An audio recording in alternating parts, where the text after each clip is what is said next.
Muy buenas tardes, ¿cómo están? Mi nombre es Ernesto Batalla y hoy vamos a hablar sobre uno de los temas fundamentales dentro de la macroeconomía, es decir, el modelo de demanda agregada y de oferta agregada.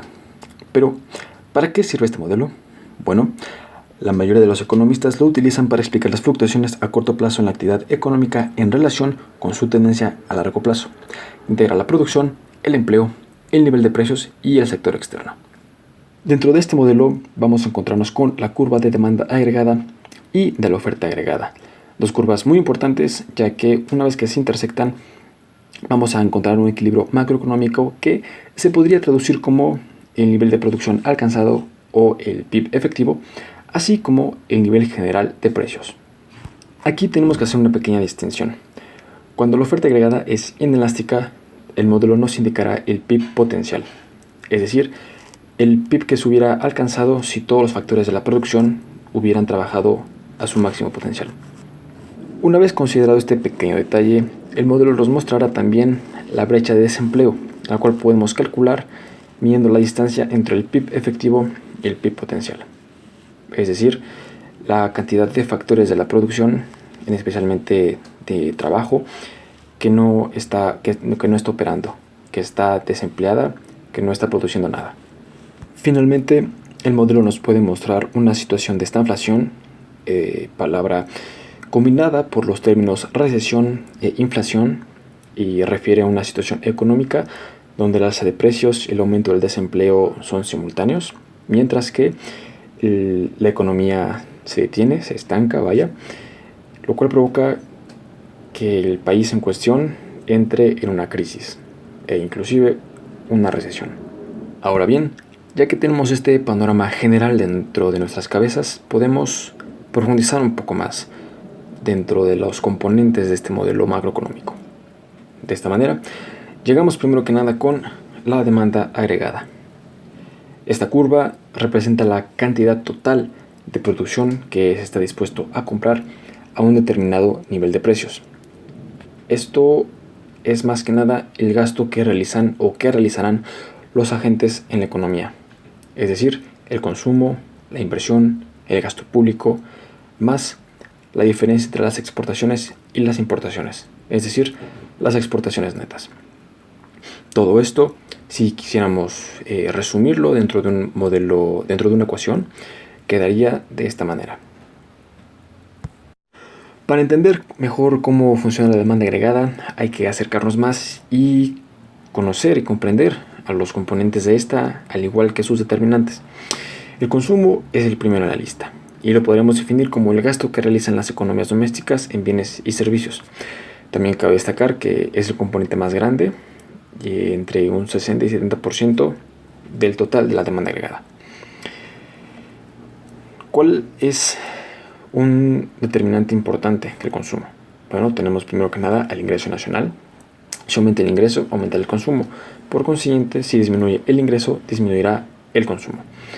De aquí la teoría del multiplicador de la demanda agregada, que dice que si aumenta el consumo, aumenta la demanda agregada, lo cual hace que se incremente el PIB. Todo esto se llevará a cabo en un círculo vicioso que cada vez hará que el incremento del PIB aumente el consumo, que a la vez crezca la demanda agregada, lo cual vuelva a inducir en un aumento del PIB, y así sucesivamente, lo cual lo podríamos traducir como el crecimiento económico. Otro determinante muy importante del consumo, que todos conocemos bien, son los impuestos. Si aumentan los impuestos, disminuye el consumo. Si disminuyen los impuestos, aumenta el consumo. De aquí que las políticas fiscales hechas por el gobierno busquen influir en el consumo, aumentando o disminuyendo los impuestos en función del objetivo de estas políticas. Y bueno, obviamente también se va a afectar la demanda agregada. Otro determinante del consumo muy importante y muy peligroso también es la tasa de interés. Si aumenta esta tasa, disminuye el consumo, y si baja la tasa, aumentará el consumo.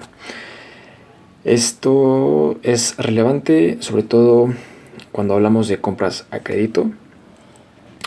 Puede ser muy beneficioso y muy oportuno para familias que no tienen dinero líquido de manera inmediata, pero también es muy peligroso sobre todo para los bancos, Ya lo vimos en la crisis de los subprimes en 2008, cuando los bancos decidieron prestar a todas las personas que llegaban sin importar que tuvieran un mal historial crediticio o proyectos demasiado arriesgados. Los bancos prestaban el dinero a una tasa de interés muy baja, lo cual finalmente desató la crisis que hasta hoy en día seguimos pagando los platos rotos.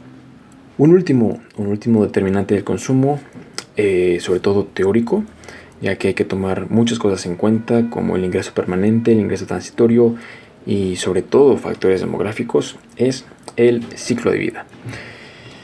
Este trata de que cada individuo, ya sea niño, adolescente, adulto maduro, anciano, va a buscar planificar su consumo y su ahorro para un largo periodo de años, con el fin de asignarlo de la mejor manera posible para que les rinda a lo largo de toda su vida.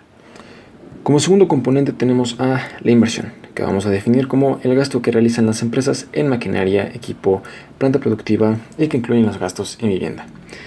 Bien, este componente es similar al consumo, se ven afectados más o menos por los mismos factores. Por ejemplo, si la tasa de interés aumenta, va a disminuir la inversión. Si disminuye la tasa de interés, aumentará la inversión. Esto es muy importante, sobre todo cuando hablamos de política monetaria, puesto que es esta la que va a regular la cantidad de dinero disponible y la tasa de interés, ¿no? El precio de ese dinero. Si bien es similar al consumo, encontramos diferencias muy importantes. Por ejemplo, los beneficios esperados. Si aumentan los beneficios esperados por la empresa, aumentará la inversión porque querrán generar más utilidades. Otro determinante importante es el marco jurídico. Las empresas deben saber qué es suyo, qué no es suyo y qué normas van a regular esos derechos de propiedad y de qué manera se les va a proteger contra algún robo de propiedad intelectual, cosas por el estilo. Un marco jurídico estable aumentará la demanda agregada. Otro determinante muy importante y que es crucial son las expectativas políticas. La estabilidad política es un tema muy importante para las empresas. Un país que tiene golpes de estado recurrentes, que acaba de salir de guerra o que va a entrar en guerra en cualquier momento o que tiene atentados frecuentemente, es un país políticamente inestable, lo cual va a ahuyentar a las empresas. Y por consiguiente la demanda agregada va a caer, el consumo va a caer, el ingreso va a caer y la pobreza va a aumentar. Por lo cual es muy importante que el gobierno aquí sí se meta, sí regule que no pase nada de esto para que las empresas busquen invertir más y que la demanda agregada crezca. Otro determinante importante es las expectativas sociales, que las empresas a la hora de contratar empleados, si estos tienen un sindicato, que sean negociaciones claras y sencillas con los sindicatos. Las empresas no quieren que sus empleados estén todo el tiempo en huelga, eso no lo quieren. Si tienen eso, simplemente se van a ir o van a desaparecer si son nacionales y se van a ir si son nacionales, si son internacionales. Finalmente tenemos las expectativas económicas. Una empresa quiere saber que va a crecer, que el gobierno pueda controlar su déficit respecto al PIB, que la moneda con la que esté trabajando sea estable, que no se ajuste bruscamente de un día a otro. Otro componente de la demanda agregada es el gasto público. Este es un componente fundamental, ya que es un instrumento muy fuerte de la política fiscal, puesto que permite al gobierno estabilizar la economía. Lo vamos a definir como los gastos, las compras del gobierno en bienes y servicios, que incluyen los poderes, la administración pública, la educación, salubridad, la defensa, gastos militares, infraestructura, administración de la justicia, etc. Este gasto público, ¿cómo se va a financiar? Bueno, deriva de la recaudación fiscal, de los impuestos, de los bienes y servicios que proporcionará el gobierno de los otros ingresos del gobierno que también tiene, como las multas, las casetas en las autopistas, los trámites para sacar licencia, etcétera. Además de la deuda interna y la deuda externa que tenga el gobierno o que haya ido acumulando a lo largo del tiempo. Un punto sensible en el gasto público es que estos cambios o ajustes que haga el gobierno a su política de gastos, a sus políticas fiscales, si bien le permiten controlarlos más fácilmente, también está la desventaja de los consumidores y de los empresarios. Si la reacción a estos cambios en las políticas fiscales es negativa, los consumidores van a dejar de consumir, los empresarios van a dejar de invertir y por consiguiente la demanda agregada va a caer, el ingreso nacional va a caer y el crecimiento económico puede caer también. Puede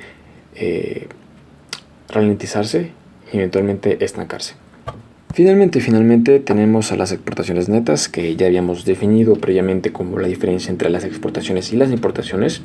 Aquí distinguimos estas dos, las exportaciones que son las compras hechas por agentes extranjeros de los productos nacionales y las importaciones, las compras hechas de productos extranjeros por agentes económicos nacionales. Aquí cada una de estas dos tiene determinantes parecidos, pero que es necesario analizarlos por separado. De esta manera tenemos por un lado las exportaciones o el ingreso externo, y esto funciona de manera muy sencilla. Si aumenta el ingreso externo, aumentan las importaciones. Si el país extranjero en cuestión le aumenta sus recursos para comprar nuestros productos, las exportaciones nacionales, van a aumentar. Otro determinante importante es el tipo de cambio. Si aumenta, las exportaciones van a aumentar. Lo vimos con lo que pasó ahora a finales de 2015, principios de 2016, que el dólar de un día para otro pasó de 15 pesos a 18.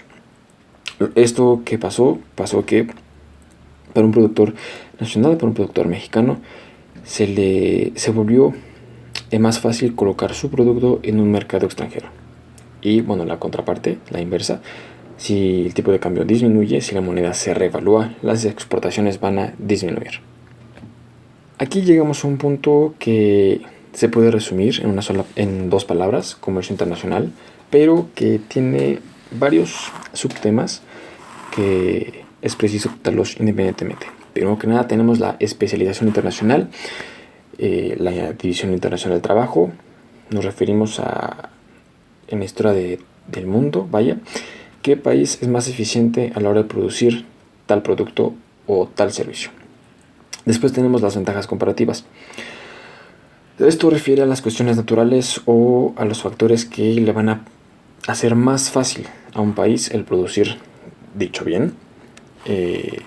Después tenemos las ventajas competitivas. Estas son creadas por el país, como a través de las políticas económicas que van a buscar afectar generalmente y mayoritariamente a la industria, a la política industrial y a la laboral.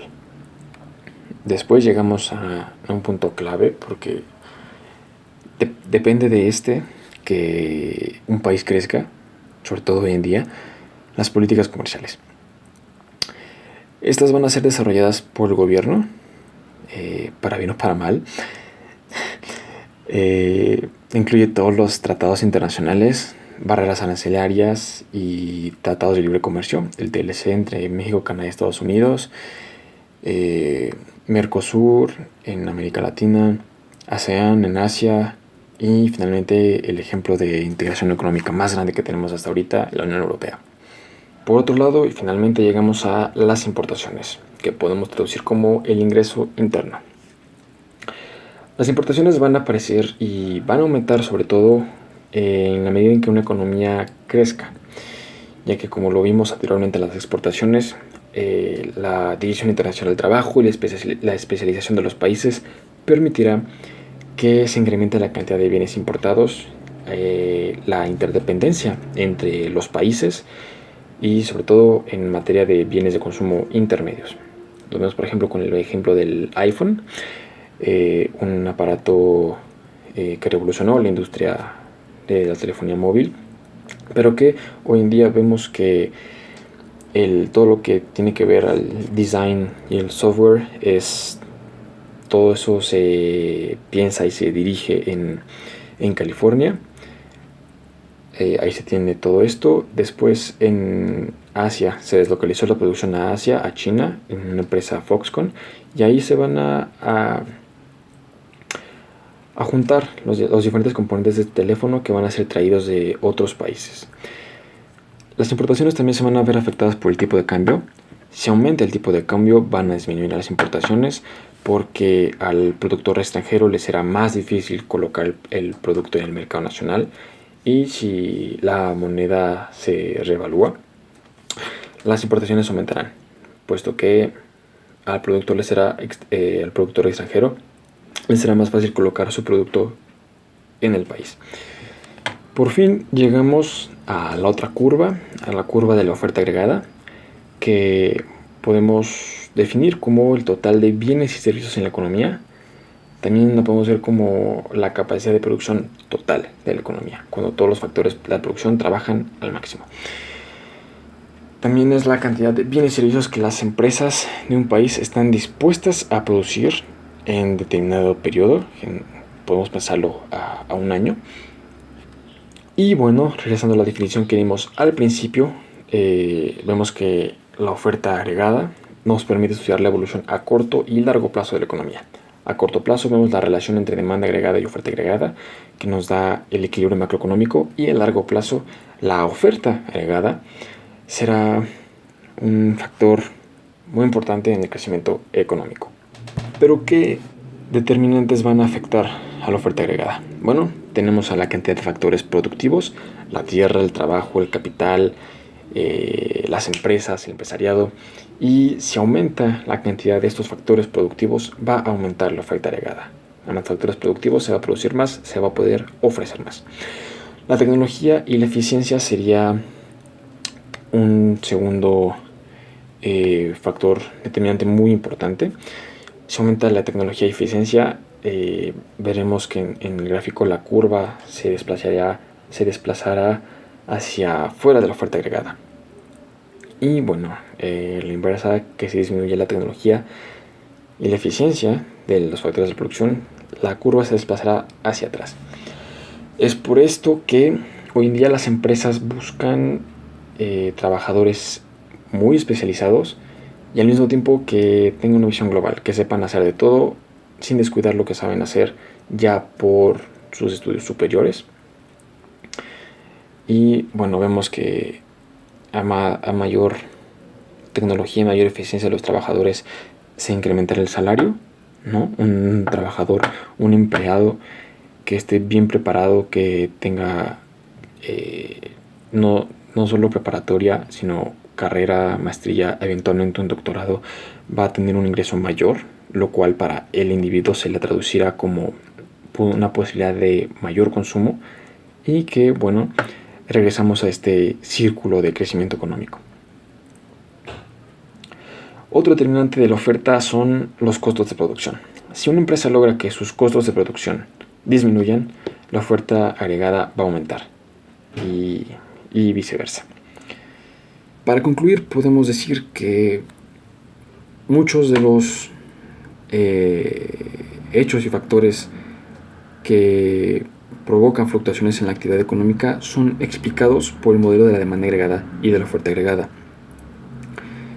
Entendemos que gracias a este modelo podemos entender y ver, sobre todo, un equilibrio macroeconómico que nos permite saber en dónde está la economía y qué cosas hay que modificar para solucionar si es que hay algún problema, y si no, qué cosas se deben mantener para que haya un crecimiento constante, que la economía crezca, que el ingreso aumente, que el consumo aumente, porque finalmente es esto lo que va a llevar a que una sociedad, a que las personas, a los integrantes de un país, de una sociedad, vean su bienestar aumentar. Y esto fue todo por mi parte. Si te gustó el video, dale manita arriba, póngame yes. No olviden suscribirse, dejar un comentario, crítica, halago, sugerencia, lo que sea. Yo soy Ernesto Batalla. Muchas gracias por su atención. Hasta luego.